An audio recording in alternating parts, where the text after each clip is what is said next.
ത്രിശ്ശൂരിലെ എന്നോட വീട്ടിൽ ஓணம் ரொம்ப வருஷம் கழிச்சு நான் என்னோடய வீட்டுக்கு வந்திருக்கிறேன். ஸோ இந்த மாதிரி சின்ன சின்ன விஷயத்தில் வரும்போது ரொம்ப ஹாப்பியாக இருக்கும்.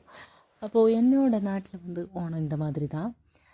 திருக்காக்கரியப்பன் ஓணம் எல்லாம் வச்சு பெருசாக பூக்களெல்லாம் போட்டுட்டு நாம் செலிப்ரேட் பண்ணுவோம். அதுக்கு முன்னாடி தான் இதெல்லாம் செய்கிறது. ரொம்ப ஹாப்பியாக இருக்கும். ரொம்ப வருஷம் கழித்து இதெல்லாம் பார்க்குறேன்ல. ஸோ ரொம்ப ஹாப்பி. இது அணியுகா அதான் சொல்லுவோம். இந்த பச்சரிசி சோக் பண்ணிவிட்டு வெண்டைக்காயை போட்டு நல்லா மிக்சியில் அடிக்கும். அதுக்கப்புறம் இந்த மாதிரி திருக்காக்கரியப்பனை வைக்கிறதுக்காக மாகபலி வரணும்ல நம்மளோட வீட்டுக்கு, அந்த மாதிரி சங்கல்பம். அப்போது எல்லாமே ரெடி ஆகிடுச்சு. So waiting.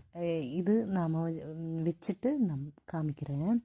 ஸோ எல்லோரும் ஹாப்பியாக இருக்கணும், அதுதான். ஸோ இது ஓணத்துக்காக. சேனலை பிடிச்சா மறக்காமல் சப்ஸ்கிரைப் பண்ணிக்கோங்க.